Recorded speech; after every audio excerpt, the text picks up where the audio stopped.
Alright, I've turned it. I think I've turned it down. Okay. Well, I turned it, like, lowered it, I guess. That's better. But, hey, what's up, y'all? It's Zims, and welcome to another live stream. Today we're going to be reacting to Alter called Odd Girl. There's Mr. Nightmare. I think it's 3 scary honeymoon stories or something like that. And then the last one's going to be Mr. Boland's... I can't remember. I think it's the stories that may sound fake but are real. It's like the most recent video that he posted. So we're going to go through that one. But if you guys are new to the channel, my name is Proud Zims and welcome to the Crow's Nest. But for now, let's get it. Also, if you guys want to watch the video in entirety, while me pause it and stop it and talk it through the whole thing, then you know where to go. You need to swoop down to the description box, click on that link and go watch the videos in entirety.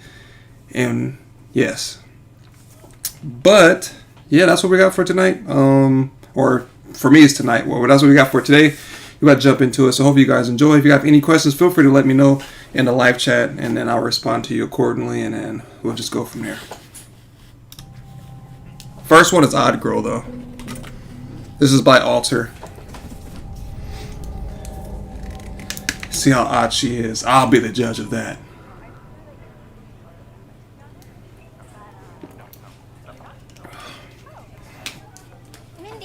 Hey guys.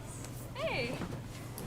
Were you waiting for us? 5 a.m. So nice. Jeez, thank you for stopping by. Welcome back, losers. So, do you guys all have plans for lunch?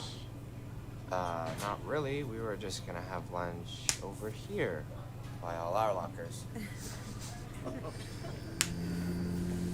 Do you want to join? I appreciate y'all stopping by. If it's not too much trouble or anything. Oh, why would it be? Okay, great.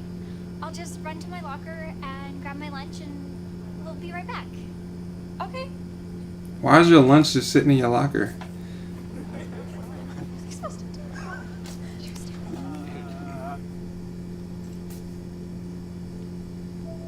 Yeah, her mom's even weird too. That's like a depressing dinner if you ask me.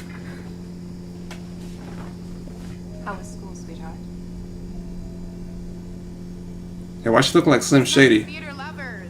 We'll be having a new student in class who is transferred from the boring world of biology to the exciting adventure that is drama class.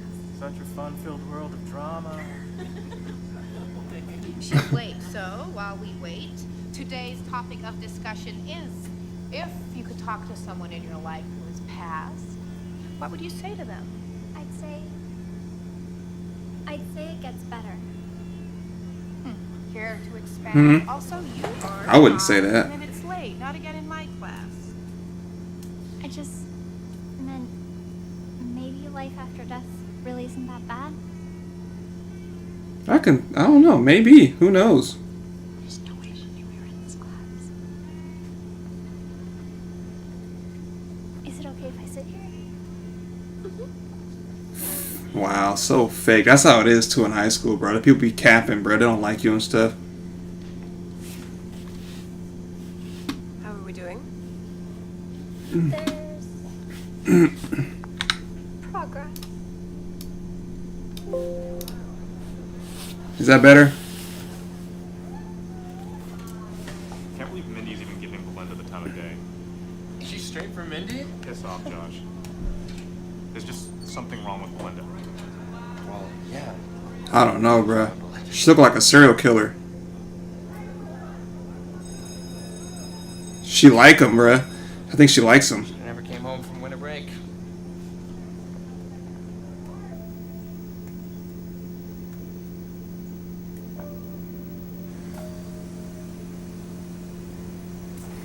Oh man, the static is the loudest thing ever. When you like when you didn't have cable and you're trying to switch to find a channel. Oh man, that's the loudest thing. I need you. What kind of freak nasty? Mindy, hey, Hey, what's up? are you walking home? She looked like Sigma from Overwatch. Okay, Dylan. My mother's coming. It's no bother. Also, we're having dinner at my house. I'd love for you to join. Hell no. Nah, bruh. Don't do it. Told my mother I have a new friend at school. Oh, should never lied. Sure. No. Next on, okay? She's dead. They're gonna kill her, bruh. 100% sacrifice. Why would you do that?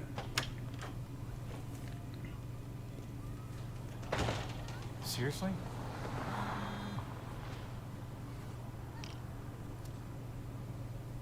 Sorry, catching around with Belinda. We're having dinner. Please send help if I am in. Oh, damn. You alright? She's not coming. What the hell is he wearing? But she's not coming back, bruh.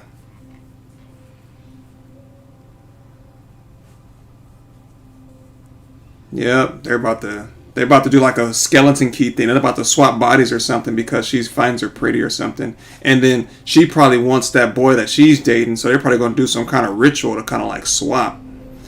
Yep.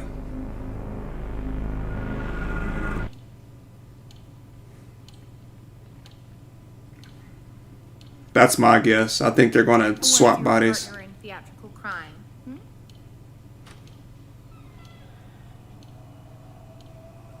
That is the last time I'm going to allow you to be late. This is the last day. I promise. See, they did something to her, bro. I knew it.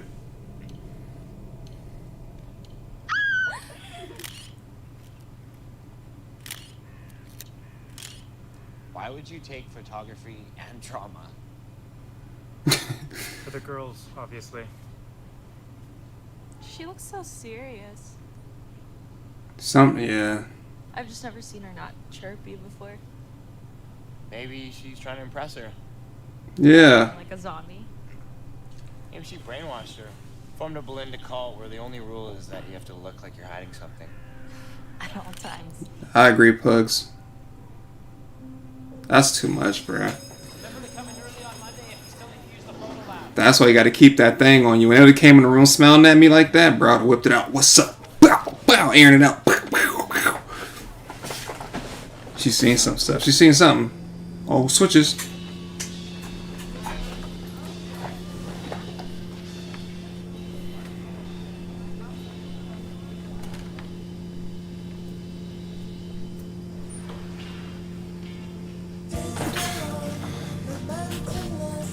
Hold on, wait a minute. I don't know if this is copyright, so I'm going to have to kind of, let me see. Alright, hold on. Alright, there we go. Sorry, had to skip the music. I don't know. YouTube be tripping.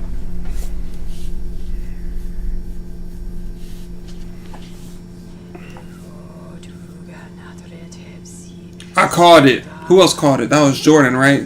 Yep, Jordan called it too.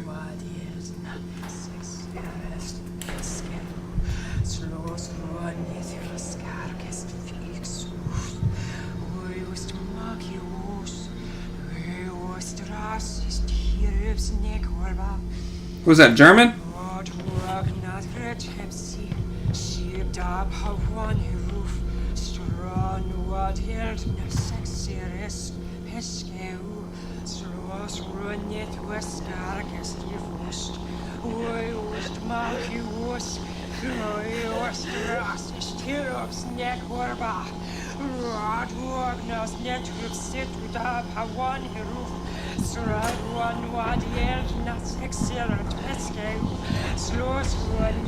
It's about to go down, y'all. She's about to throw up or something.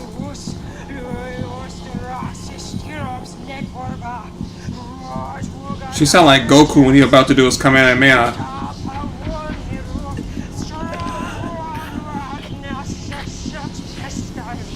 I called it! I'm a beast! Didn't I call it?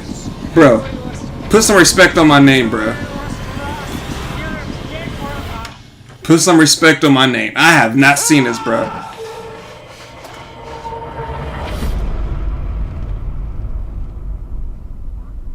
Put some respect on my name. What's up? I told you, because she liked that boy. I'm a beast, bro. What? What? Oh my. I don't know, bro. I should just be. They should invite me to do early screenings. I mean, like she's been there for a while. Look at this photo. There's something seriously messed up going on. What? Someone kills themselves and then you just start saying that what? She's weird? Yeah, she was a freak, but still, man. She's dead. Have some respect. It's called bleeding, dumbass. The photo doesn't develop properly. Some of the ink bleeds together. Listen, I heard a sound coming from the closet. It led me to the body. Maybe you smelt it. I hear a body starts to smell not long after. No, I heard a sound. I don't know, man. Maybe you have a sixth sense or something. That's not your friend, She bruh. was here today. Must have happened a few hours ago. So how you gonna smell it if it happened a few hours ago? Either way, I've never seen a dead body. What did it look like? You have some respect. Yeah, I was about to say the same thing. Punk, you little buster. Detective Zim's on the case. You already know, man. If I ever want something solved, I'm telling you, I got you. Detective Zims. Just need a magnifying glass. Hey, I'm not sure if you heard about Belinda, but Yes. I heard. That is Belinda. Very unfortunate. We should have been nicer to her. Not being so quick to dismiss her. Nah, bro. well, I thought you two were getting along. We were. I just meant before. You two. Early to my class. Oh, that's the first. I apologize for the prior tardiness, Miss Rodriguez. Never again. I couldn't do drama, bro. I can't get down with Shakespeare, bro. I can't remember that. Poor girl. For thee shall I become If thy. you or Mindy ever need anything, I'm here for you. Oh, she like him. You seen I that? saw her. Tried to feel his muscle. A lot can change in a day. Facts. Really needs a new coroner, though. Said you've been there at least a week. Despicable. Oh, she's seen the thingy. Uh-huh. Yeah, get out of there, bruh. Get out of Dodge. You gotta go. You know what's up. There's red flags. That's what I'm telling you, people. You see the red flags, you gotta go. I've seen a lot of horror films, Foxy. I'm good at predicting. I've seen a lot of horror movies. I watch horror movies all the time. When I'm not doing nothing, I'm sitting on Netflix watching horror movies. So I've seen anything that you can think of. That's why I said Skeleton Key. Because I seen that one a while back too. But yeah, that was a good one, man. I mean, to be honest, Odd Girl, I thought she was going to be like, so maybe like a serial killer or something like that. But at the end of the day, I guess she wasn't real. Or she was some kind of thing that was looking for a host and they found it. She wanted that girl. And then she wanted that guy too. So she ended up taking the body. So yeah. Oh, Pugs, I already, I think I already picked my 3. I always pick the videos beforehand. So, it's kind of like you pretty much get whatever that's already been in order. Because I already put the links and stuff like that. And the one I got is top 3 stories that sound fake, but are 100% real. Part 14. So, that's the newest one. Alright. Next up, we have Mr. Nightmare's 3 Nightmares True Honeymoon Stories. I don't know, getting married is already a nightmare, so I don't know what else could be more scary than that. Nah, that's playing. I can predict every movie these days. It makes it hard to enjoy movies. Yeah, I mean, I don't really like those movies or those horror movies that kind of go for like, like jump scares and stuff like that. I'm like more just horror movies that's kind of like have a story to it, but at the same time can maintain the creepiness throughout the story. Because like sometimes the movies either have a lot of jump scares and no story, or they have a story and it's just like not scary at all. And it's just like, what am I supposed to be scared of type thing. You should do a viewer suggestion stream someday. That would be great. Yeah, I can do that. Probably do that next weekend. I can do that. Just hop on and be like, hey, what video you guys want to see? And then probably do that. Because it's kind of hard because I have to download the video and then freaking go check it out. Because I usually pick videos that I know I won't get copyrighted on. So that's the only reason why I pick them. Because if I do a live stream that you guys pick, or videos that you guys pick, and I react to it, and then later on I finish recording, they're going to block my video if it has copyright material inside of it. So, what's up, Azrackle? A Quiet Place is pretty fire horror movie. I've seen the first one. I want to see number 2. Stories. Part Oftentimes, newlyweds take their honeymoons in foreign countries where the locals may not always speak their native tongue. In one of these stories, that exact scenario proved to be a problem, as a matter of fact. Learning a second or third language can prove to be a very useful skill that will come in handy many times in your life. And the app Babbel has now made learning a new language easier and more fun. Oh, it's All you a need sponsor. is 10 to 15 minutes a day, and within 3 weeks, you'll be quickly picking up a new language. Unlike other language apps and websites that may teach you robotic phrases that not even natives may use, Babbel thrives on preparing you for conversational language that You're you probably will the be able best to reaction use in on the real YouTube. world. You Also, actually be sure to interact check with out the Babbel subs. Live. Where People you don't can react also take to online people classes don't in real time interact for a with their more personal subs. approach. Right now, if you buy 6 months, Babbel is offering you an additional 6 months for free. Check the link in the description. I use Lingo Deer, and I use a Genki one. It's like a Japanese. I use this for studying Japanese. For my wife and I's honeymoon, we went to Hawaii. Our hotel was on Maui, which we heard was the best island for couples and honeymoons. Maui? The hotel was on the beach, and every night they'd have torch shows, luau's, and other kinds of live entertainment. During the first few days, Not we did really. a lot of drinking and restaurant hopping. On our 4th day, we wanted to explore one of the jungle hiking trails, as there are a bunch on the island, and it was on our bucket list for the trip. I like getting you guys' We drove a opinion. rental car a long drive to the nearest parking lot to Kupiwai Trail, a long scenic trail in bamboo forest in the jungle. The trail would eventually lead to numerous waterfalls and hidden ponds that you could swim in. We were told about it by some locals and other tourists, so that's what we wanted to do. There were a few cars in the parking lot, but the parking lot wasn't just for this one trail.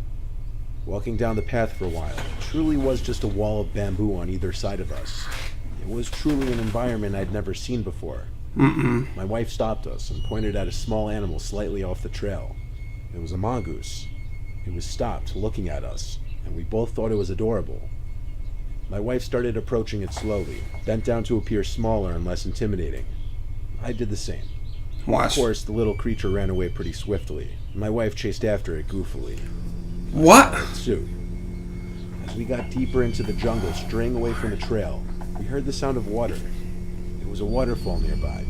Alright, we not even 2-3 minutes into the video, bro. You chasing mongooses into a trail that you have no business. I mean, it's probably walk. Don't stray from the trail, people. If you go on a trail, the trail is there for a reason. It's a path. You follow that path, and it gets you to where you're supposed to go. Do not go chasing mongooses, butterflies, turtles, geese, frogs, bro, bull, like whatever, bro. Like, just stay on the path, man. She would have ran up in there. I would have just waited for her to come back, bro. She didn't come back. I would have put in a missing persons report, bro. I'm not going up in there. It's already bad enough. There's all this bamboo and you can't see. Like, nah, man. That's not happening. Not actually interact. I don't know why people don't interact with the subs. Looks like a place called with love. I mean, trails always get people killed. That is true. There's always somebody to jump out the trail and rob you or try to kill you. But yeah, I don't know why people don't interact. I like interacting with people. Like, I wish more people would interact because I like talking and getting you guys' opinion on videos. We followed the sound of it until we came to this beautiful pond with a small waterfall pouring into it. We dipped our feet in the water. It was a surprisingly comfortable temperature. It Until, was deep enough to submerge ourselves in. but, So we decided to do a little skinny dipping. And knowing then? how unlikely it would be that anyone else would be here. Well, apparently we were wrong about that. Because as we were in the water, my wife shrieked and said, "Oh my God," as she pointed at some older man in a straw hat with a long gray beard standing in the jungle, half behind a tree, staring at us. what's up, Wolfclaw? I'm too nice of a person, so I waved for some dumb reason, instead of yelling to stop creeping on us, because that's what it looked like he was doing. He didn't wave back, he didn't smile, he didn't even move. I looked at my wife and said we should leave, but she didn't want to step out of the water naked for him to see. I kind of agreed. So now I called out to him, asking if he needed something. Jesus. Only then he called back in a surprisingly deep voice, saying he's looking for his dog. I said we haven't seen it, and then he walked away. Cap. I said to my wife we need to go immediately. There we go. We got out of the water and got dressed, then tried to find the trail. Appreciate it. Couldn't find it. We strayed far enough away from it that we were apparently lost. We had lost the direction we came from, and there was no cell reception out here. It was getting late in the day, and panic was setting in. By the time the sun was setting, my wife was in tears. All the while, as it got darker and darker, we felt as though we were being followed, hearing footsteps every now and then. It It reached the point where the jungle was completely dark now, and we had to use our flashlights on our dying phones. But when we heard footsteps coming from behind us again, I whispered to my wife to turn it off to not reveal ourselves. We felt like we were being followed for hours. After turning out the lights, it was pitch black for a second, until my eyes started adjusting to the darkness. As soon as that happened, I noticed the figure about 10 feet away, and it was slowly creeping closer. I backed away slowly as I pushed my wife. Whoa!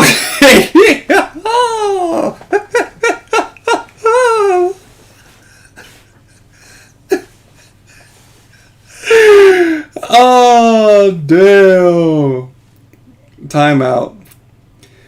Oh, bruh. Mongooses are stuff that eat the most venomous snakes in the world. Soothly could beat up people. I guarantee it will. Thankful to one like Wolfclaw. Zems, how the hell did you know it would be some guy after them ahead of time? Bro, I know, man. All this stuff. This is why I don't play horror games like that no more. I would never touch that. What was that? Visage? That's exactly why I don't play Visage, bro. Jesus Christ. Yeah, I saw a dog man once. Oh, whoo, shit. But you seen that jump and turn to the side though, right? I was about to be out of there. That's how quick I would be out of here. I think I'd be playing. I jumped up and turned this way. I was about to be gone. Oh my goodness. Whoo. I gotta find another horror game. This is the jump scares you get when I play like Layers of Fear and all that. Behind me. Jesus. I said, "What do you want?" in a very nervous voice. My wife apparently didn't see him, because she turned her phone's flashlight back on and aimed it at the figure, revealing it to be that old man with a straw hat and beard. I'd have been like, hacksaw. ooh. We both screamed. My wife let out a scream of fear while I screamed "go, go, go" to her. Better find that mongoose. We ran through the jungle without any lights. There was just enough light to barely see where we were going. What's up, nothing? We ran and ran and ran, thankfully wearing sneakers and hiking attire. Eventually, I got cell reception. We followed the map back to the parking lot we came from, which took a good 10 to 15 minutes of running. We made it back to the car, and at that point, it felt like we were given a new chance at life. The next day, we went straight to the Maui Police Department and reported the whole incident in an attempt to warn other tourists who may be visiting that specific trail. To stay on the trail. After that, we tried the best we could to continue our honeymoon, but it definitely put a damper on things. I want to know how the hell he was walking through the woods with no glasses, no flashlight, nothing, bro. How the hell you can see in the dark? Like, what is that? He probably was a witch from, like, Left 4 Dead or something. My honeymoon was in Sicily. Our hotels were in Palermo, Cefalu, and Messina in that order. While in Messina, we did most of the sightseeing at sites like Taormina. Messina was packed with beautiful old architecture and museums to explore, which is what my wife Patricia and I enjoy the most. Hawaii 5-0. Messina is a port-heavy city, and like the rest of Sicily, there are a lot of English-speaking tourists, but also a lot of Italian-speaking locals. We don't really speak any Italian, beyond maybe an elementary level. Italy was dope. We'd have a lot of locals approaching us trying to sell us things. Mm-hmm. At night, the vibe where we were was fun. Lots of music, people drinking and dancing and whatnot. We were partaking a little bit, while also continuing to walk around and explore. The night got the better of us, and we ended up getting pretty drunk, and the time flew by. Pretty soon it was past midnight, and things outside on the streets were simmering down. We took a wrong turn back to our hotel, and kind of lost our way. Eventually we ended up in this sketchy alleyway.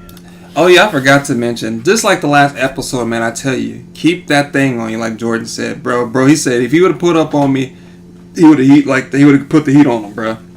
I'm telling you, 100%. That'd have been a perfect time to have an open carry license, bro. Laid his old ass out in there next to the bamboo tree and left him there for an example. Told the police where I dropped him at, and then let them go scoop him up off the ground, bro. Because you're not about to jump out and scare me like that, bro. Well, it looks beautiful. Look, all because of a mongoose, bro. What the hell are you chasing mongooses for? Patricia was getting upset that we seemed to be entering a sketchy area. I put my arm around her to make her feel safer. Suddenly some guy came up to us obnoxiously close, speaking Italian like a machine gun. So quick we couldn't even attempt to understand any words. We couldn't tell if he was angry or concerned, but he seemed frantic. He kept saying this word phantasma. At that moment, I didn't know what that word meant. Phantasma. I pushed the guy out of our faces and walked Patricia and I quickly out of the alleyway. He yelled more stuff at us in Italian. I didn't understand a single word of it. As we got away from him, I googled what the word phantasma meant. Oh, never mind. Because it was the only word that he kept repeating that stood out. It means ghost, and when we found that out, we looked at each other. Ghost. I couldn't help but nervously laugh to try to get Patricia to laugh as well, simply because it sounded ridiculous. We were in this dark, sketchy area of the city for sure. I'm There scared. didn't seem to be anyone else around. We'd normally call an Uber, but it's not even a thing in Sicily, so we had to walk it. Oh I no. have to admit, I was probably as uncomfortable as Patricia, as we'd heard certain parts of the city were unsafe at night. But you can't let us know This that. quiet woman's crying sound coming from behind us all of a sudden. We both heard it, and we both looked back. There was this young but freakishly tall woman about 10 yards away from us, Or phantom. walking slowly in our direction. Her face was buried in her hands. Her height was actually unnaturally tall. She looked taller than me. No, don't do it. In fact, it was so creepy that even Patricia, who's usually a sweet, nurturing person, whispered that we should get the hell away from her. Go. We jogged down this narrow street. and Oh my turned left to god, another I'm scared, alleyway. bro. I'm about to pass out. We turned back again to the crying sounds. That woman was now at the end of this alleyway, just behind us. This is the witch from Going Left 4 at the Dead. same slow speed, her face still buried in her hands. It felt like we were in this channel of alleyways and narrow one-way streets, and every time we turned, we'd still hear the crying behind us. Molotov, We hey, stopped yeah. when we made it back to, I guess, what you'd call one of the main roads with other civilian traffic besides us. From there, we simply walked back to the hotel. Patricia kept insisting what we saw was a ghost, and every time she said it, it gave me chills. This story doesn't do it any justice in explaining just how disturbing seeing that tall, lanky woman walking towards us in that alleyway was. That's the witch from Left 4 Not to Dead. mention that guy say the word ghost in Italian over and over. I'm not ruling it out as some kind of crazy over-the-top joke. For all I know, we ended up on some Italian YouTube prank channel. But Patricia insists on believing it was actually a ghost we saw, and it still gives me chills thinking about that possibility. That story kind of, it kind of sounded like Left 4 Dead. They said she was long and lanky, and she was crying and walking behind them. Is that not the witch from Left 4 Dead? I don't know. Maybe. I don't know. I thought it sounded like her, but who knows? Story 3, Anonymous. Sheesh. No, I'm playing. We aren't the richest couple out there. Me either. We both work 9-to-5 jobs. to Me make too. ends meet. Me too. We're doing all right now, but back when we got married, we were struggling. I'm still So struggling. when it came time for our honeymoon, we couldn't go all out and blast all our money. My wife, who I'll choose to keep nameless, was doing research for affordable beach getaways, and she found a private house in the Bahamas for 3 nights on Airbnb, so we went with that. After flight tickets and the cost for the rental, it didn't even come out to that much. Upon arrival, we entered the code for the padlock on the door to let ourselves into the home. That's beautiful scenery A right there. spacious living room and kitchen, a large bedroom, 1 bathroom, and a big back deck that led to the private beach. Red flag. We spent all of the first day on the beach, then walked to a nearby restaurant for dinner. When we got back, this is where the weird things started happening. As soon as we walked in the door, we noticed things seemed like they were in the wrong places, like our sandals, our bags, and so on. Nothing was missing though, so we accused each other of having moved the stuff beforehand. We jumped in the hot tub that was on the back deck for a while, until we both heard something from inside the house, like a bang or a door closing. Nope. I got out from the hot tub to check, tripping all over the floor of the house. All the doors were closed though. I didn't remember if they were open earlier or not. See, you gotta pay attention. Regardless, I checked the room and it was clear of any intruders, That you could as see. well as the bathroom. I went back outside to grab a towel and put my clothes on. I was done in the hot tub anyway, and so was my wife, though I was growing a little suspicious, or cautious you might say. The second day we sat on the beach for a while again, then went to some of the touristy areas of the Bahamas and did dinner. When we got back, again, we felt like things were different. Our stuff seemed to be in the same spots, but the bathroom and bedroom doors were open, and we didn't remember keeping them open. We knew it was possible we were being paranoid now and didn't actually remember how the doors were left.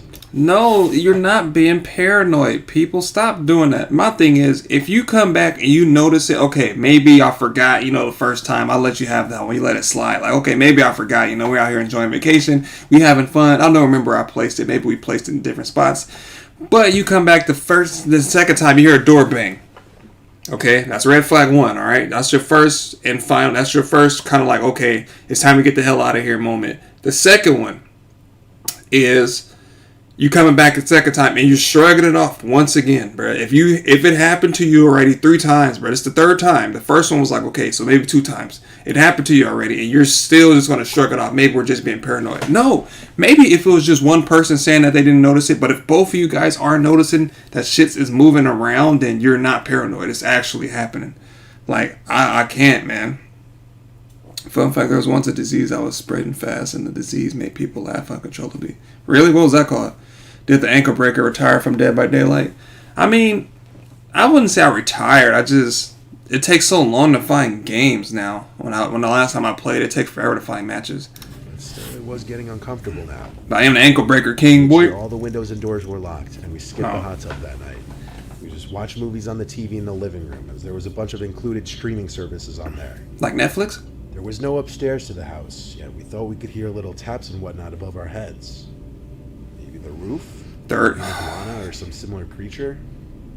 At this point, we were even starting to think there might be some kind of Bahamian creepy crawly in the house. Bahamian creepy It seemed crawly. like a more logical explanation as to there being an intruder in this relatively small space. That night, I was in bed before my wife. She was in the shower when I heard her scream. Yeah, Basically exploded out of bed to run into the bathroom. yeah, I seen She it. turned the water off by then and told me that there was something in the vent above the shower. I got on the ledge of the tub and looked in it, but it was too dark in there. However, I did hear some tiny noises coming from in there. This almost confirmed that there was a rodent or some small creature in the vents of the house. Still, we had one more day, it wasn't our problem. We went to bed together. The next thing I remember was waking up to my wife shaking me. She had this horrified look on her face that immediately sent shivers down my spine. She told me to listen, and the silence of the room allowed me to hear it. This frantic whispering sound coming from the ceiling, particularly one of the ceiling vents. That was it. I grabbed my phone to call the owner of the Airbnb. I heard the ringing, but simultaneously I heard this vibrating sound from above us. Immediately I started to think, wait, is there an upstairs that the owner is living in? That is the owner. Vibrating above us Oh, stopped almost as quickly as it started, but the call was still ringing on my end. Curiously, I took my phone's flashlight and aimed it up through the vents, and for just a split second, I saw someone looking down through the vent into the room. Most notably, I saw their eyes. We packed all of our important stuff as quickly as we could. It took all of about 30 seconds, and we were out the front door. We ran through the sandy dirt road until we came to a street, and we stopped to catch our breaths. We stayed in a cheap hotel that night and the next night as well. The last day we spent most of it waiting at the airport, but we reported this incident to Airbnb, and we got all of our money back. there we go. Pretty sure Airbnb banned the owner of that house's account. We didn't pursue anything further with legal action, as we were just happy to get our money back. Nothing of ours was missing, but who the hell knows what kind of shady shit he was doing there when we weren't in the house.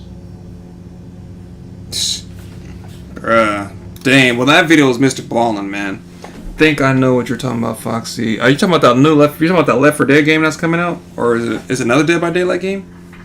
But I don't think I know about. I'm waiting for that Left 4 Dead. I think it's Back for Blood or something like that. I don't know what it's called.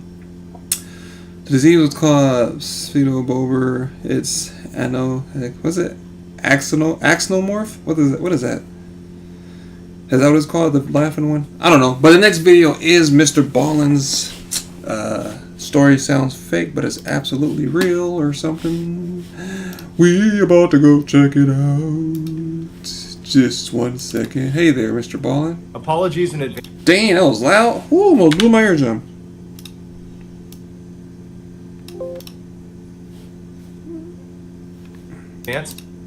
for my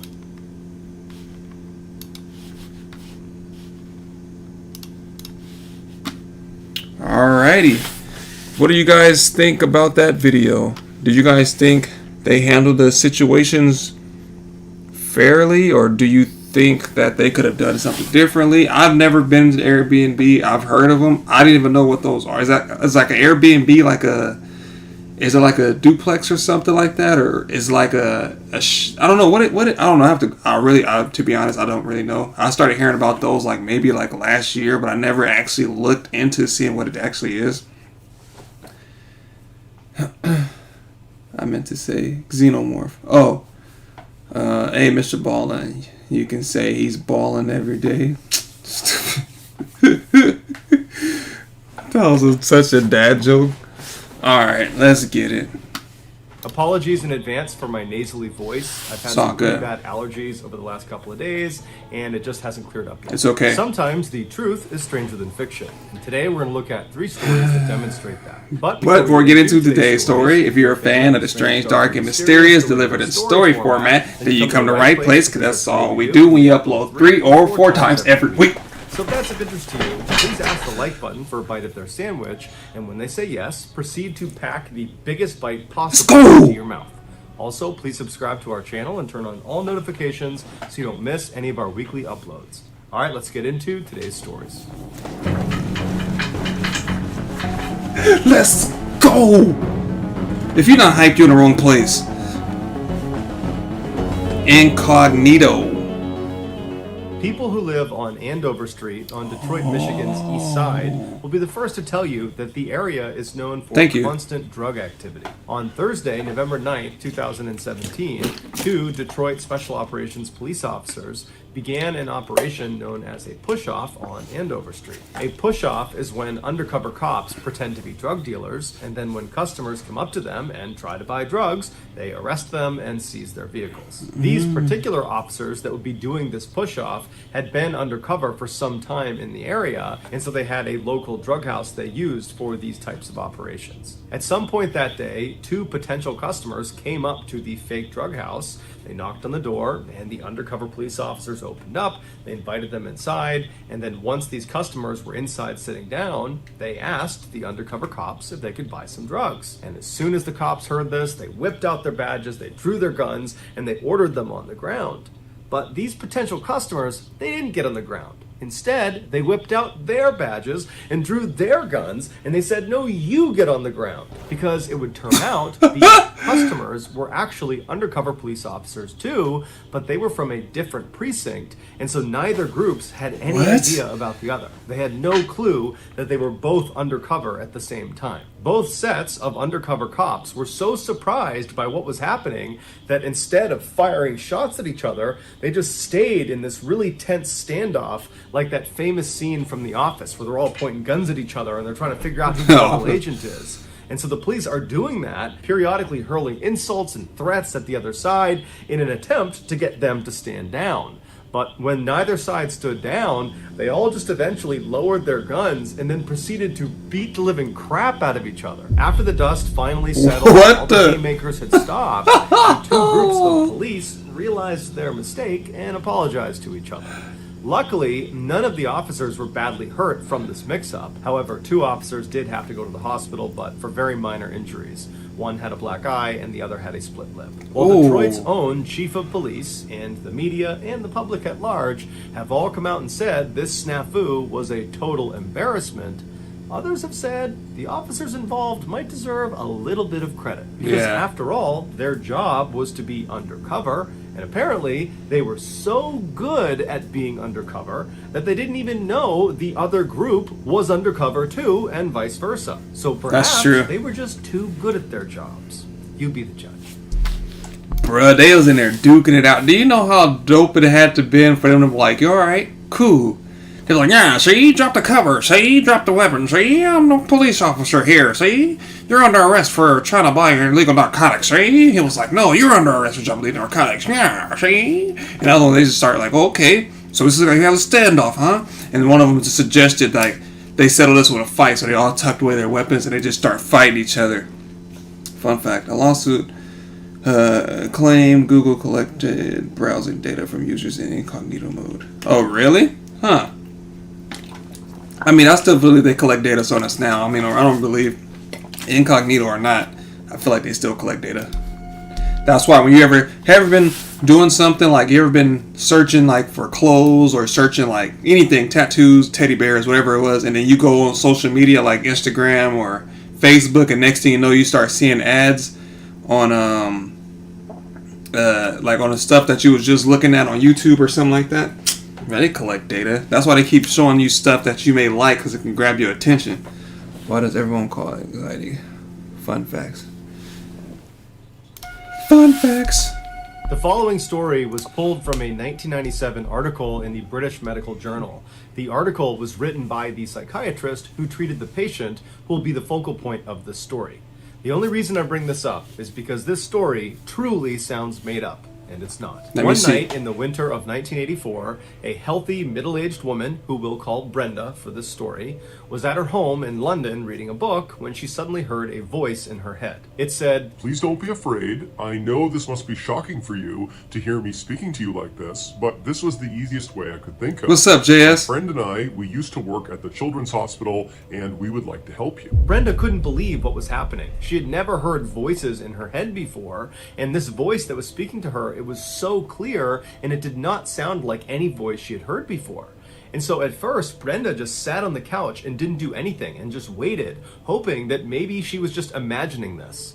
But the voice in her head seemed to pick up on her reaction and said, "Brenda, this is not a hallucination. We're real and we want to help you." Brenda did not believe it was real. She believed she had just lost her mind. And so for the rest of the night, she just completely ignored the voice in her head, and first thing the next morning, she went to her doctor's office and said, "Please help me." The doctor referred her to a psychiatrist, and so she went over to the psychiatrist's office, and after they performed an evaluation of Brenda, they said, "Look, I don't really know why you're hearing these voices. There's no clear medical explanation for why."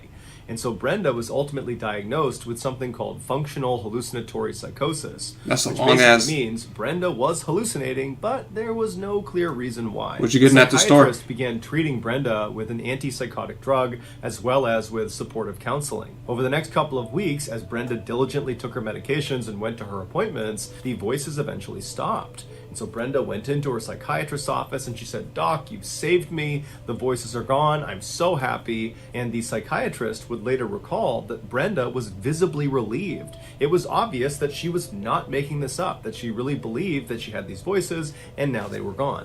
And so after Brenda left the office, she actually went on vacation with her family outside of London just to celebrate the fact that she had not, in fact, lost her mind. But while she was away on holiday, it happened again. She started hearing the voices again. And this time, they told her she had to get back to London as soon as possible because there was something terribly wrong with her.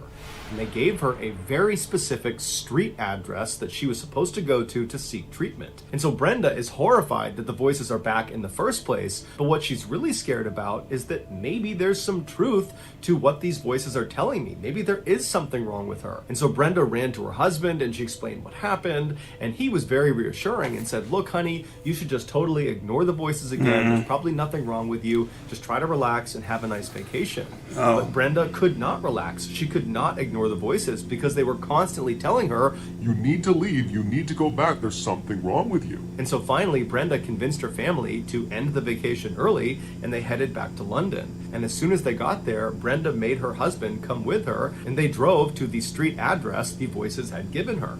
And when they got to this very specific location, they found themselves standing in front of the brain scan unit of a London hospital. Oh, she got a Brenda tumor. and her husband were totally shocked, but before they could even react to what they were looking at, the voices in Brenda's head came back, and they told her, "You need to go inside and you need to request a brain scan for 2 reasons. 1, there's a tumor in your brain. And 2, this tumor is causing your brainstem to swell." At this point, Brenda was so scared that this information might actually be true that despite what her husband was saying, she went right inside the brain scan unit and she requested this scan. And when they asked her, "Who's the doctor that referred you over here?" she said, "I don't have one." And then she ultimately told them that, "Well, there are voices in my head that told me to come over here and get this scan." Now, the doctors at the brain scan facility were not totally like, "Get out of here," but instead they said, "Look, this is a very expensive scan. We can't just let you in here and get a scan because the voices told you to. We need a clinical reason to do it. We need a doctor's note saying you need this scan." And so they turned Brenda away, and Brenda now is just a complete wreck. She ends up calling her psychiatrist, and she explains the situation about getting this address and being told to get this brain scan. That's crazy. And after a few minutes of hearing her story, her psychiatrist says, "Okay, you know what? I will call over and I will get you an appointment to get a brain scan because I want you to be at ease, and it seems like this is probably the only way we're going to be able to do that." And so after this conversation, the psychiatrist got in touch with this hospital and he requested the brain scan for Brenda. Brenda, and about a month later, Brenda went in, she had the scan A done. month later? Sure enough, she had a brain tumor and her brainstem was swollen. The doctors couldn't believe it because Brenda was showing absolutely no signs of having this condition. And so they told her that, well, you know, you can just wait and see what happens. What? It might not have any effect on you. And so you can just wait to see if you get symptoms eventually. Or we can go in and do the surgery and remove this tumor. But of course, doing brain surgery comes with some very significant risks. After thinking it over with her family, Brenda decided to go with immediate surgery.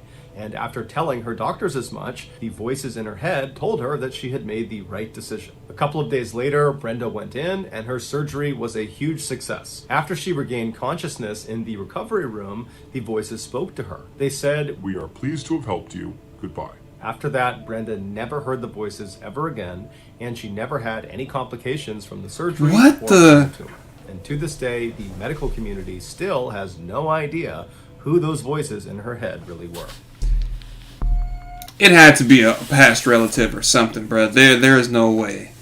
There is no way, bruh. It had to be a past relative or something to just come down like that. If there's any voices right now listening to me that wants to come down and give me any information, please let me know the lottery numbers for next month. Please let me know. Come down and just give me the numbers, bruh. That's one way you can help me. Please give me the lotto ticket numbers, bruh. 100%. Bacon, egg, and cheese on the roll. I'm about to have biscuits and folded egg for breakfast. Damn, y'all just eating all kind of stuff. Nobody asked me if I want it. It's okay. I'll starve. It's fine. What's up, Aiden? How you doing? Michael Packard might be the luckiest or unluckiest person alive. I'll be the judge in of that. 2001, when Michael was 38 years old, he was on a flight over Costa Rica when the small plane he was on crashed. The pilot, co-pilot, and the passenger were all killed on impact, but Michael and the 4 other passengers, they survived the crash, but they were all left badly injured and stranded in a very remote section of the jungle. The survivors attempted to use the downed plane's radio equipment to send out a distress signal to try to get someone to come out and help them, but they had no way of knowing if anybody was receiving their signal. And so all they could do was just send it out and then wait and hope somebody found them before they all died. And sure enough, 48 hours after crashing, rescuers were able to hack their way deep into the jungle where Michael and the other survivors were, and they were all saved. While Michael was recovering in the hospital, a doctor told him that based on his injuries, he would not have survived another night out in that jungle. The chances of even being in a plane crash are astronomically low. Yep. The odds are about 1 in 5 million, with some places giving odds as low as 1 in 20 million. To put that in perspective, Michael was far more likely to have been struck by lightning, which is about a 1 in 1 million chance, than he was to have been in that plane crash. But that plane crash would not be the last time that Michael defied the odds and did something totally unbelievable. Over the next couple of decades, Michael, who was a commercial diver by trade, would survive not 1, but 2 significant encounters with great white sharks off the coast of California. Some of Michael's friends would not be so lucky. Michael would... The coast of California? We got great white sharks? Hold on, wait a minute. I'm from California. I didn't even know that. Well, damn. We got sharks. Great white sharks. I know we had sharks, but I know we had damn, what? Dang, man. I'm stupid. Fun fact, your eyes blink around 20 times a minute. Tough, I don't got one. Dang, that's crazy. Sends virtual garlic biscuits. Appreciate it, Foxy. Aiden said he tricked me. Get lost at sea, like really lost, like treading out in the middle of the ocean with no land in sight for hours. I know now, JS. But miraculously, a boat would find him and save him again. And Michael would discover the body of a long-time missing person hidden underneath the water about 60 feet down off the coast of Massachusetts. But of all the improbable exploits of Michael's life, none is more unbelievable than what happened to him in 2021, which experts are saying he had about a 1 in 1 trillion chance of experiencing. 1 trillion? On the morning of June 11th, 2021, Michael, who was 57 years old at the time, hopped in a boat with his longtime diving partner, Josiah. Once they were all situated and they had all their equipment inside of the boat, they took off and headed for the open waters right off the coast of Cape Cod, Massachusetts, where they planned to do some lobster diving. A popular way to retrieve lobsters is to literally just dive down and by hand pick them up and bring them back to the surface. And so that day, that's what Michael and Josiah planned to do. Once they reached this spot right off the coast, Michael put on all of his scuba diving equipment and hopped in the water. Josiah did not put on any diving equipment because he was not going to be getting in the water for this dive. Instead, he would remain on the boat and help Michael get in and out of the water. He'd pull lobsters up onto the boat, and he was also there in case of an emergency, he could call for help.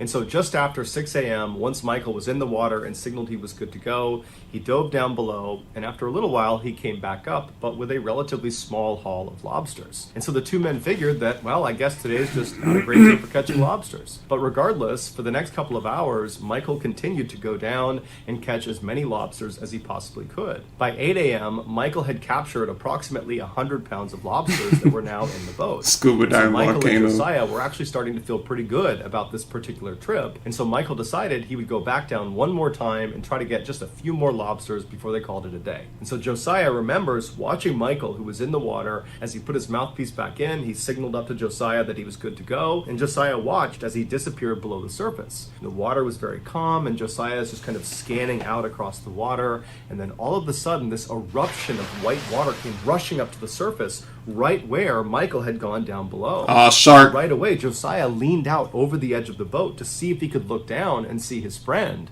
but he didn't see Michael anywhere. Instead, he saw something massive moving around underneath them. After Michael had broken the surface on this final dive down to get more lobsters, his plan was to sink down to the bottom of the ocean at about 60 feet and then go hunting for lobsters. But when he had descended to about 45 feet, he felt something smash into him from behind that felt like a truck hitting him, and then everything around him went totally pitch black. The impact of whatever it was that hit him had caused his mouthpiece to get blown out of his mouth. So he doesn't have air, and he starts fumbling around to find his mouthpiece, but he can't find it. And as he's fumbling around, his hands are making contact with what feels like walls all around him. He was inside of an enclosed space. But when he had touched these walls, they were not normal walls. They were soft, but they were hard at the same time, and they seemed to be moving, like they were pulsating or quivering. The space he was in was fairly large, and it was not completely flooded with water. It was like Michael had slipped into this air pocket. But this air pocket was not stationary. It was moving, and pretty fast,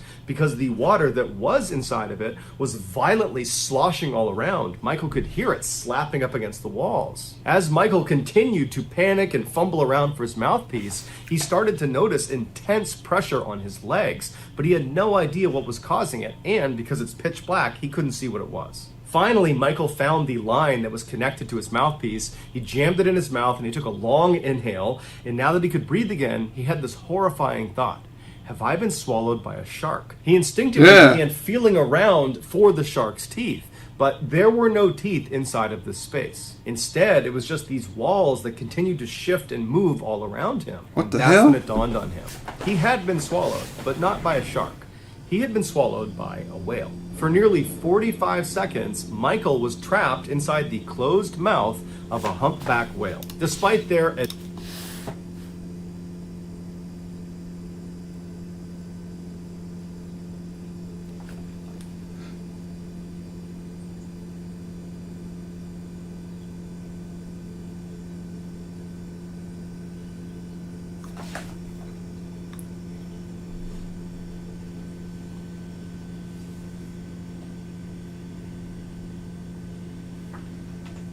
So he legit got ate by a whale, bruh. Plane crash, shark attacks, and now a damn whale. Like, I don't know, maybe he didn't see him, he was going for the lobster? Maybe? I don't know, bruh. Like, a humpback whale, that's odd. Out of all, I thought it was maybe an orca, but do we have orcas? I don't know, bruh. That's the only whale I thought would probably eat a person, I think, but I don't really know too much about animals, but that's some shit, man. That's a story to tell. It was back in 2021. I was out there grabbing lobsters, and then out of nowhere I was eaten by a humpback whale. Like, that's crazy, bruh. Like, that's a story to tell at a party, bruh. How many people got eaten by a whale? Enormous size. They can be up to 60 feet long and weigh up to 70,000 pounds. Woo! They only eat small fish. So when this particular whale realized Michael was not a tiny fish, it began violently swinging its head side to side to try to dislodge Michael, and that caused that eruption of white water to go to the surface that Josiah saw. And after a few good shakes, Michael was spat out of this whale's mouth. Michael remembers suddenly being in the open water with enough light coming down that he could see around him. The water was very turbulent and churning, and he recalled as he made his way to the surface, looking straight down and seeing the tail fin of this enormous whale swimming away from him. Michael made his way to the surface and he flagged down Josiah, who boated over to him and pulled him back into the boat. And Michael, who was totally traumatized by what happened, could only say to Josiah that he was inside of it and that it tried to eat him. After Josiah brought Michael back to shore and called the authorities, Michael was rushed to a hospital where he was evaluated, and unbelievably, he suffered really no injuries. He had some significant bruising to his legs where the whale had actually clamped down on him. That was the pressure he felt in his legs. The mouth of the whale was closing on his legs. But besides that, there really wasn't any other injuries. And so later that day, he was discharged. It's believed the whale was a juvenile that had been seen in the area that was about 30 to 35 feet long. That was a and baby? It just accidentally scooped Michael up. The whale was certainly not trying to hurt Michael. Whales, especially humpback whales, are not in the business of hurting people. But in this exchange with Michael, Michael could have very easily died. He could have drowned or suffocated inside the mouth of this whale, or he could have just died from blunt force trauma. Yeah. But luckily, he didn't. Despite how terrifying this incident sounds, Michael was incredibly casual in all of his interviews about this. He just kind of acted like, yeah, these things kind of happen, you know, whales come out of nowhere, they just scoop you up, you know. To who? And he would tell the incredulous reporters who just could not believe this guy was real that as soon as he was better, he was getting back in the water and going lobster diving. So that's going to do it, guys. If you found the secret in today's episode, let us know in the comment section what it is. Jeezy Louise. Oh my goodness, bruh. Where you found it, so give us the timestamp. And if you're the first to do that, we'll pin you at the top of the comment section. If you got something out of today's video and you haven't done this already, please ask the like button if you can have a bite of their sandwich. When they say yes, proceed to take the biggest bite you possibly can. Also, please subscribe to our channel and turn on all notifications so you don't miss any of our weekly 3 or 4 video uploads. If you're interested in buying Mr. Ballin merchandise, like this flannel, like this hat, you can go to our shop by going to our Instagram page called... Hold on, wait a minute, bruh. That was my first time seeing his hair without a hat. Hold on, time out. Video uploads. If you're interested in buying Mr. Ballin merchandise, like this flannel, like this hat, you can go shit, to look at our his hair. shop by going to our Instagram page called Shop Mr. Ballin. Oh yeah, he got If you wanna merch. Get in touch with me. You can direct message me on Instagram or on Twitter. My username for both platforms is the same. It's JohnBallin416. I also have a ton of content over on TikTok where my username is Mr. Ballin. I also have a second YouTube channel called Mr. Ballin Shorts where I post random short videos and lost episodes. If you have a story suggestion, please submit it to our subreddit just called Mr. Ballin. It's linked in the description below. So whether I see you on Instagram, Twitter, TikTok, Reddit, YouTube, or some combination, just know that I really appreciate your support. And until next time, that's going to do it. See ya. Sheesh, man, that was crazy. A humpback whale. Well, you said if he, what you say, what? If it was a sperm whale, he'd be screwed. Yes, all of them can. Wait, what? Imagine trooper. Imagine if it was a whale like Moby. You wrong, pugs. Well, not a humpback. See you later. All right, Aiden. Man, that's crazy, man. A humpback whale. Would you look at that? A humpback whale. That is crazy, man. He got ate by a humpback whale. And he said he's going to get back in the water and do it all over again. Hey, man, live your life to the fullest, man. You only get one, but I'm not living mine like that, bro. The way I see my life going is just hopefully YouTube and then just go out somewhere and get a nice little house and just live out my days watching horror movies and playing video games and maybe traveling every now and again. But other than that, bro, like seeing stories like this from like Atlas, or is it Alter, Mr. Nightmare, and Nuke's Top 5, like it makes you not want to go anywhere. It makes you just want to have like gotta go have a nice day. All right, was it Mahala? Thank you for stopping by. I appreciate it. What's up, Riley?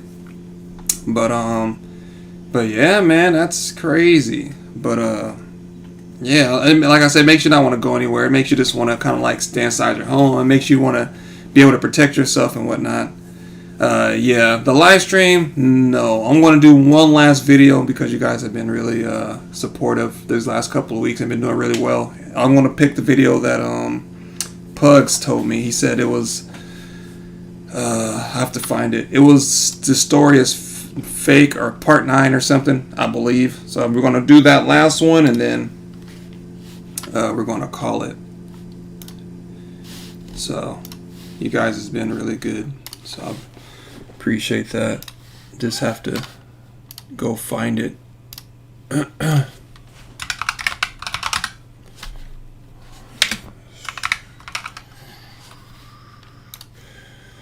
With the stories that sound real but aren't. Part 9. Alright, here we go. Sometimes the truth is stranger. Oops. Sometimes the truth is stranger than fiction. Alrighty. Alright, this is just straight from YouTube. So I'll have to watch it like this. It may or may not be ads on it because I don't have time to download it.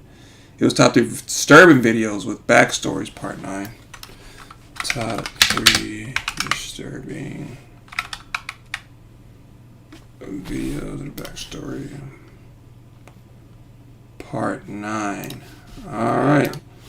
This video is called, like Pug said, where's it at? Top 3 videos with disturbing backstories, part 9. So you guys want to watch this video, be sure you swoop down to that description box, click on that link, or watch the video in entirety. While you pause it and stop it and talk it through the whole thing. Oh my goodness. We got one more video in store for you guys. Hopefully you guys are enjoying it. Do you guys actually go back and watch the live streams after it's been posted? I'm curious to know. I never really asked that question. But I know the videos be like long. It's like an hour, maybe like 50 minutes. So I don't know if you guys really stick around to hear me talk and interact with other people and stuff like that. But I'm curious to know. But yeah, let's get into it. If you guys have any questions, feel free to let me know down in the comment section. Or if you're here now, let me know down over in the live chat and I will get back to you. Let's get it. I'm going to share 3 progressively more disturbing stories, and at the end of each of them, I will share the video that is famously associated with them. But before we get into today's story, if you're a fan of the strange, dark, and mysterious, delivered in a story format, then you come in the right place. That's all we do. We upload 3 or 4 times every week. So if that's of interest to you, please replace the like button sleeping pills Let's go! with pills right before their 14-hour plane ride from Hawaii to Okinawa, Japan. Also, please subscribe to our channel and turn on all notifications so you don't miss any of our weekly uploads. Alright, let's get into today's stories. Mr. Baldwin don't know about this dance, bruh. Tell Mr. Baldwin about this dance. Just go ahead and tell him. I don't think he knows about it. We're gonna make it.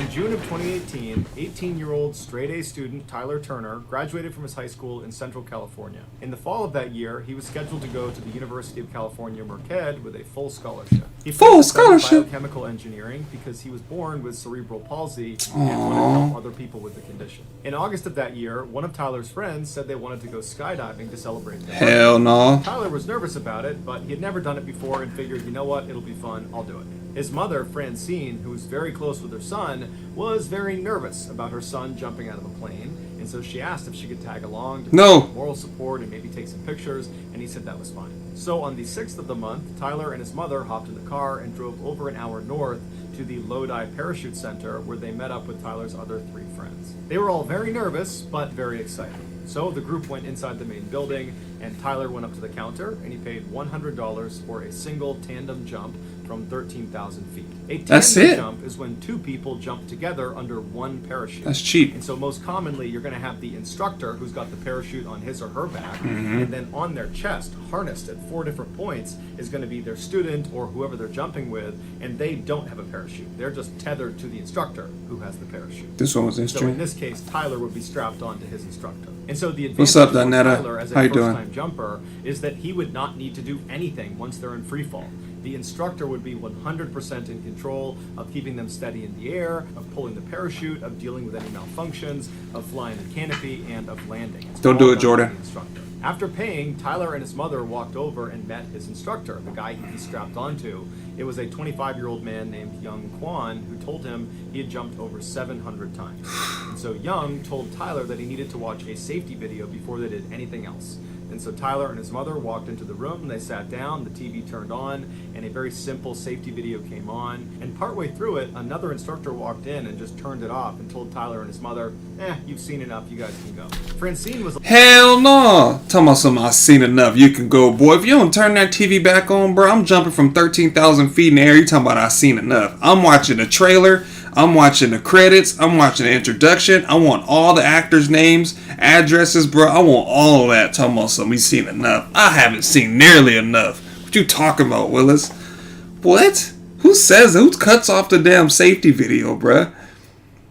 A little bit alarmed at this behavior because it seemed odd to skip over safety when you're jumping out of a plane for the first time, but she figured, you know what, they must know what they're doing, I'm sure it's fine. Just before 10 a.m., Young helped Tyler get into his tandem jump harness that would allow him to connect onto Young's chest, and then afterward, Tyler walked over to his mom, gave her a big hug, told her he loved her, and then he departed his mother and walked his way over to the staging area where he and the other jumpers, that included his friends, were waiting for the plane to start so they could actually board.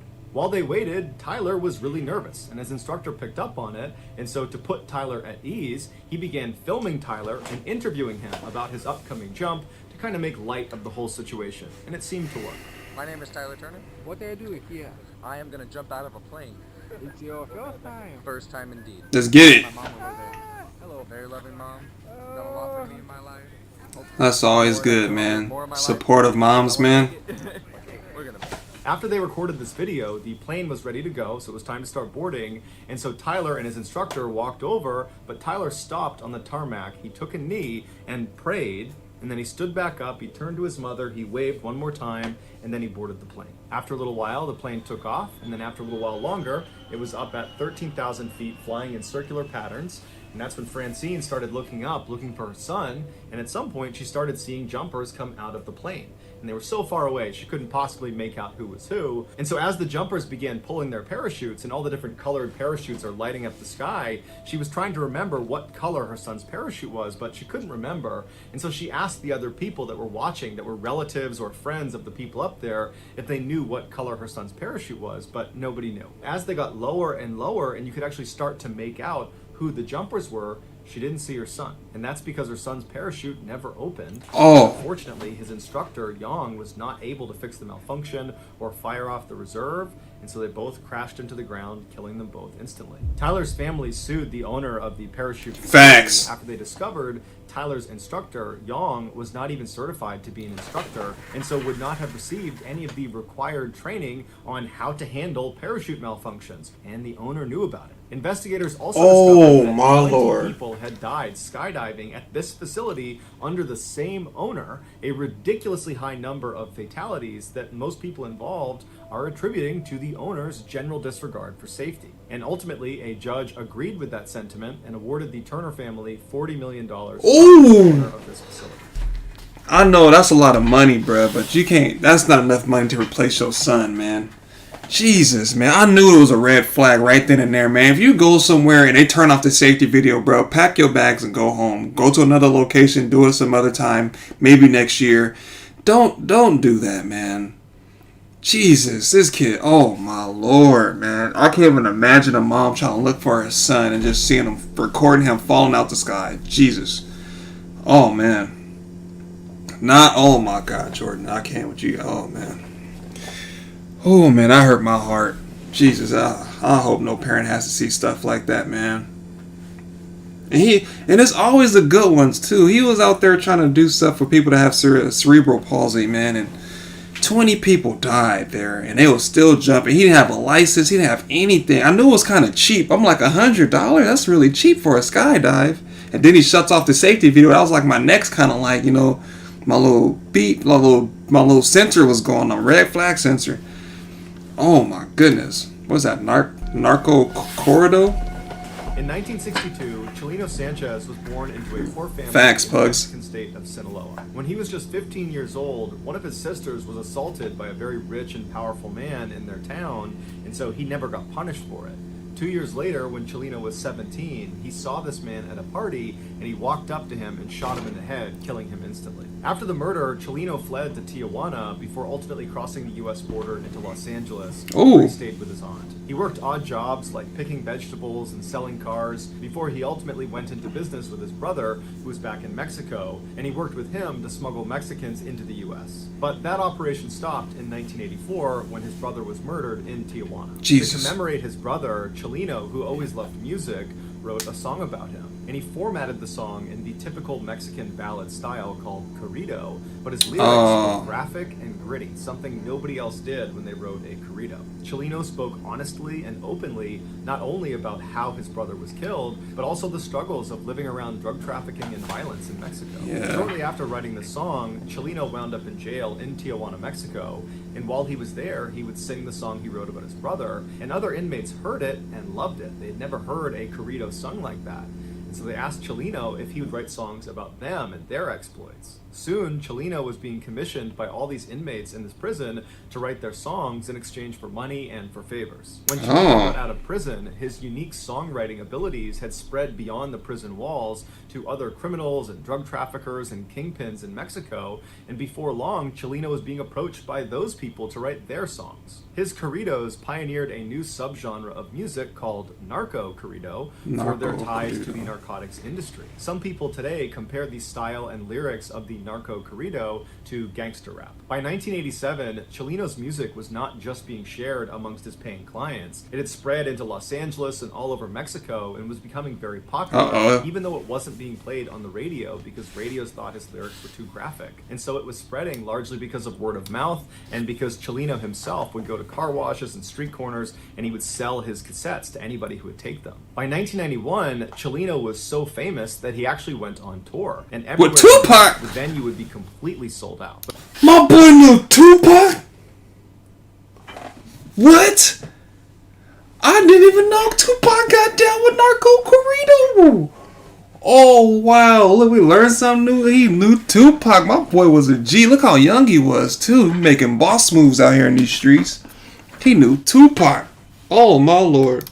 Dear mama. But given what his narco corridos were about, largely about drug trafficking and the people that are involved in that ecosystem, the people that would actually come to his performances were often rough and dangerous people, or were at least tied to rough and dangerous people. In 1992, when Chelino was performing in California, while he was on stage, this 33-year-old guy rushed onto stage with him and drew a gun on him, and Chelino, who was always carrying a weapon himself, drew his pistol and fired at this guy first. And then what ensued was this crazy gunfight on stage, practically point blank, between Chelino and this guy. And they both managed to shoot each other. Chelino got shot in the lung, and this guy got shot in the mouth. They would both survive. But 8 audience members also got shot, and one of them actually died. This made international headlines, and by all accounts, should have devastated Chelino's career.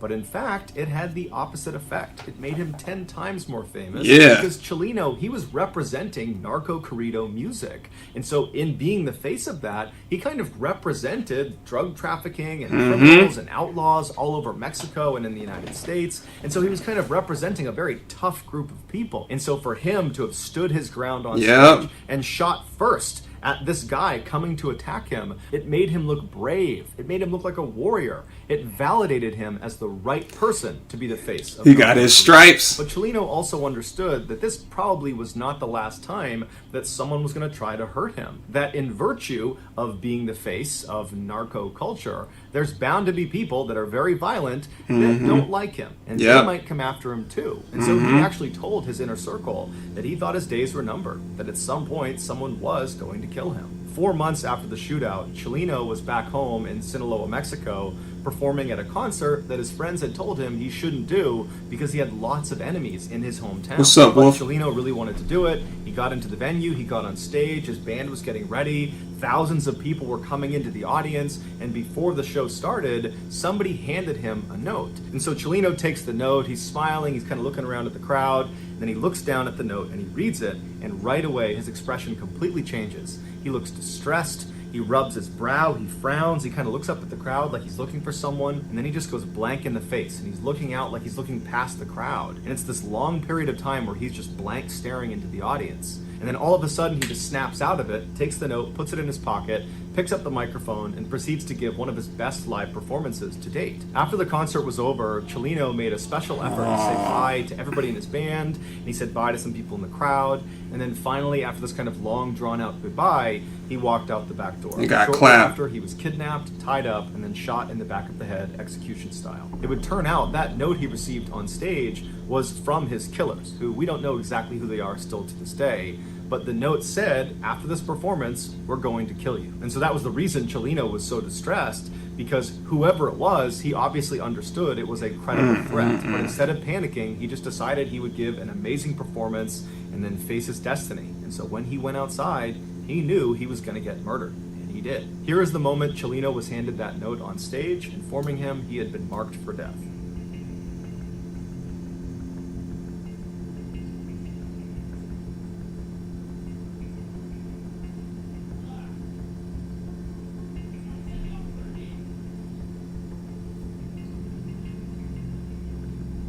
That's some scary shit, boy. Like, what do you do? Like, what do you do? Because, like, if you call the police, you kind of lose your cred, right? You lose your... But at the end of the time, like, do you really care about losing your, like, your respect and stuff you have for you? That's the only thing about music, man. When you... Although you live that life, it's always going to be somebody that don't like you, bro. Because one, you're probably like, oh, you're telling too much information, you're telling too much, or people might be envious of you, or people might be jealous of you, and you have to deal with that. So after they seen him, you know, keep that thing on him and pull it out and try to defend himself, because obviously the dude pointed a gun at him, thought he was going to run, you know, but he didn't. And I guess the guy was surprised that he shot first.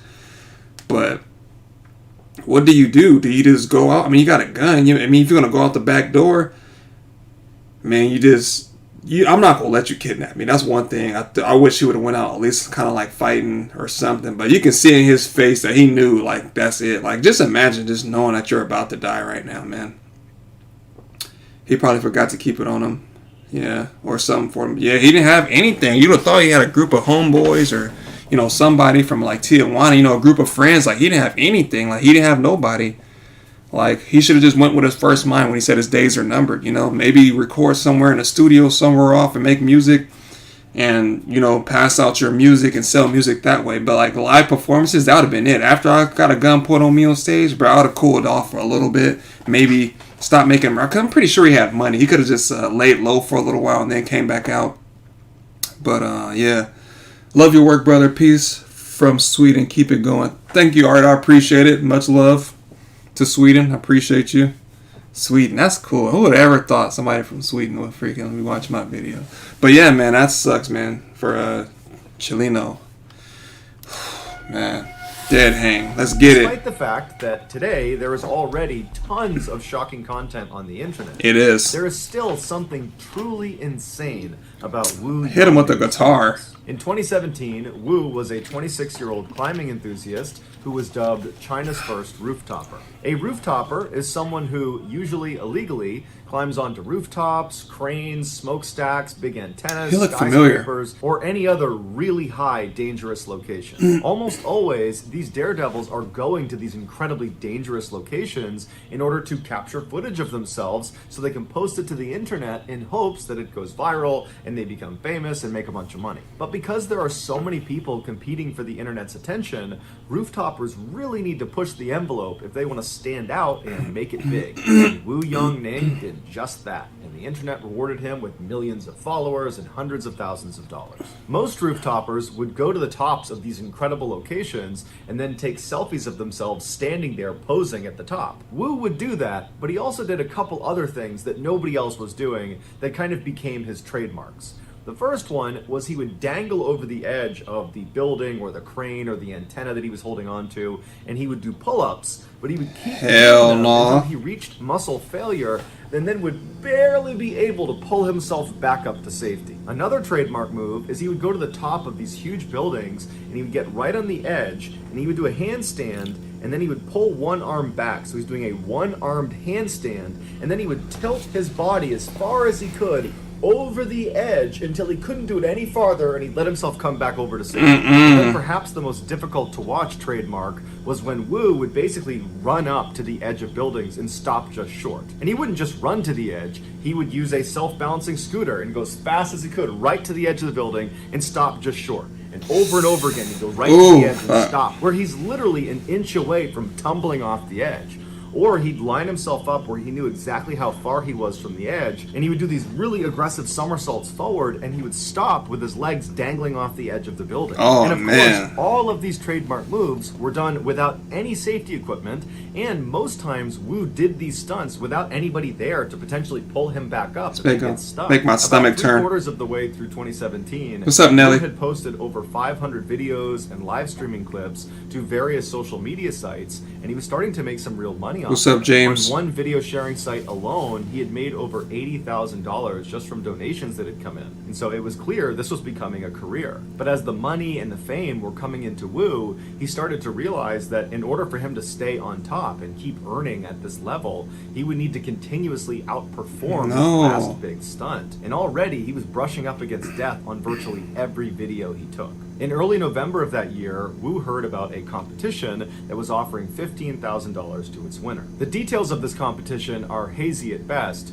but from the sounds of it, it was a viral video competition. Make the most viral video and you win the prize. This competition served as motivation for Wu to finally attempt his craziest stunt yet. He figured if he had the footage of this particular stunt, he was sure to win this competition, and with the prize money, he could pay for his wedding and cover his mother's medical expenses. What did he do? And so on November 8th, Wu traveled to the Huayan International Center in central China. This massive 62-story skyscraper would be the tallest building Wu had ever performed a stunt on. I'm in The Japan. public was only able to get up to the 44th floor, and so Wu had to take the elevator up to somewhere between the 40th and 44th floor, at which point he climbed out of a window and free climbed his way all the way up to the top, so 20 additional floors just climbing the side of a skyscraper. Once he got to the rooftop, he set up his tripod and his camera, and he turned on his live stream. And then he walked around and he began preparing himself for the stunt. Live stream viewers that tuned in would see Wu sitting on the edge of the skyscraper, and he's meticulously wiping down the edge of this building. It's the area he'll be grabbing onto to perform his stunt, which was going to be his trademark pull-ups. And so after several minutes of Wu cleaning this ledge, he begins to lower himself where his arms are still tucked up over the ledge. So he's not hanging, he's got his arms kind of anchored on the top. He's like testing the edge of this lip. And he kind of feels around and he can tell that it's not a good grip. It's not good enough for him to go down to a full extension. And so he pulls himself back up and he goes back to wiping down the edge. And from the looks of it, it seems like Wu is actually pretty nervous about this stunt. And normally when you watch Wu's videos, he doesn't seem nervous at all, even leading up to his stunt. See, and there we go, people. I know I have to stop it before the big finale, but as you can see, if you do something 100 times, and then you get to that 101 time, that 101, and you just feel like something's not right, go home. Something's not right. Something's going to go bad. If you did it like that many times, that last time you feel like something's not right, it's time to stop. That's it. Here in Oregon, I don't even know why I'm like, dang, Oregon? Yeah, a lot of Oregon people. But hey, let's get it. But this one just seemed different. And so after, again, wiping down this ledge as much as he possibly could, it's going to break, huh? He gets himself ready, lowers himself onto his arms, he lets his legs drop over the edge of the building, and then he goes to full extension. And from there, he does 2 complete pull-ups, and then after the second pull-up, he begins to try to pull himself back up to safety. But he's fatigued, and he can't quite get himself up over the edge. He starts to use his feet to try to use the glass to push himself back up, but he can't get a grip. And for the next 15 seconds, Wu is desperately trying to get himself up and over this ledge. He's trying to muscle himself up, but it's obvious he's completely fatigued. I mean, he did free climb almost 20 stories to get up there, and so it makes sense his arms would be tired. But there's nobody up there to help pull him up. And so after a while, he goes back to full extension because he can't do anything, and he looks down as if he's sizing up if he can survive this fall. He obviously can't. And then the camera picks up a sort of whimpering sound that appears to come from Wu, and then he loses his grip and he falls to his death. Here is a segment of his final video right before he fell. YouTube has marked Wu's final video as inappropriate. Therefore, we have opted to use screenshots. Yeah, man. I have to say something after this video.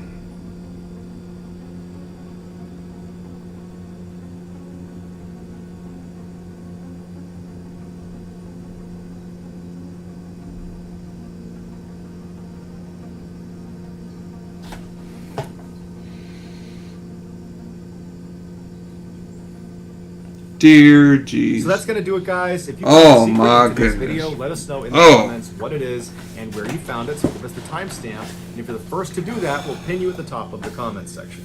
If you enjoyed today's video and you haven't done this already, please replace the like button sleeping pills with caffeine pills right before their 14-hour flight from Hawaii to Okinawa, Japan. Also, please subscribe to our channel and turn on all notifications so you don't miss any of our weekly 3 or 4 video uploads. If you want to get in touch with me, you can direct message me on Instagram or on Twitter. My username for both platforms is the same. It's JohnBallin416. I also have a ton of content over on TikTok where my username is Mr. Ballin.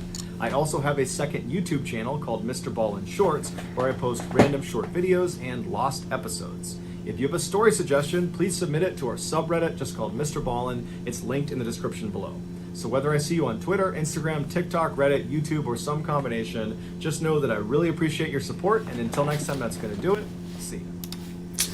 Dear man, like, I mean, nothing has changed, you know what I'm saying? Especially when it comes to social media. Nowadays, you see people doing all these outrageous stuff just to keep views, man. Messing with people, like pushing people out of their wheelchairs and, you know, doing stuff and putting their hairs on fire, putting Gorilla Glue and stuff in their hair. Just anything to kind of like, you know, gain views and stuff like that. But, you know, like they said, over time, where you start to like lose your following, or you start to become not popular anymore, you start having to like go to extreme lengths to try to keep those people or try to gain more people. You know, 15,000, I mean, I thought that was kind of dumb that you would climb 20, you know, free climb 20 like extra floors and then try to do pull-ups. Like, bro, you just climbed 20 floors. Like, wouldn't have thought to maybe take the elevator and then try it? Like, you already tired out your arms and from doing that other stuff. I'm gonna call to live stream today. My notification has been working.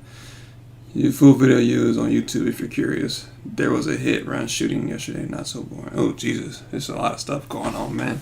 Times is getting harder. Stuff is getting more sketch. Man, that's all I'll tell you guys. You gotta stay strapped not only to protect yourself, but protect the ones that you love. Please don't do anything that I wouldn't do, which is pretty much everything, man. And if you're not sure, my Twitter is always open. My Instagram is always open, man. Feel free to message me.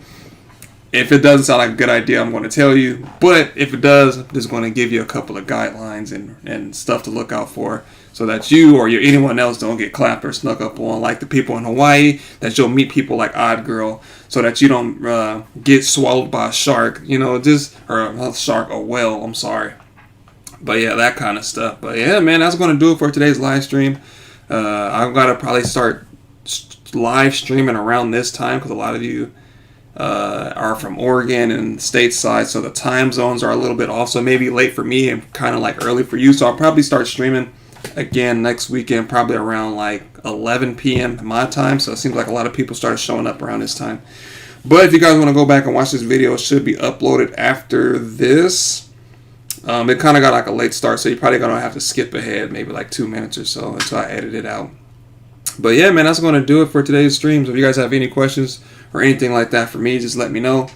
And yeah, I'll probably sit here for like another minute or two. And then after that, I'm probably just going to dip out. Yeah, if you're watching this pre-recorded, let me know down in the comment section which video you thought was the most sketch. And which Mr. Ballin's story that you thought was the craziest. For me, I'd probably say it was the well one. And then probably, no, not the well, actually. Well, maybe the lady with the voices in her head, the well one. And then this last one I was just seeing with Wu.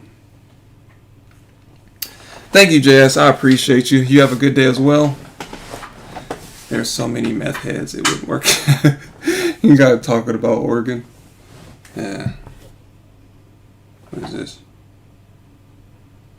But yeah, man, 3,000 is right around the corner. It's crazy. Like, I would never thought. Last December, I was at 700 and I think it was 30 or 740. So we've gotten over at like almost over 2,000 subscribers in like less than like 7 months. So it's that's crazy. Hopefully we continue to go down that route and I can do this more often and post videos daily, and I won't have to post them every other day because my work schedule is really bad. So yeah, have a nice day, woman, bro. Much love to you, much love to Sweden, whose body was discovered by window cleaners. Is that real or are you just making that up? But if you guys are new to the channel, my name is Zims, and welcome to the Crow's Nest. But again, thank you guys for watching, and I'll see you guys next time. I'm about to get ready for work. Well, have a good day at work. Be safe, watch your surroundings, and yeah.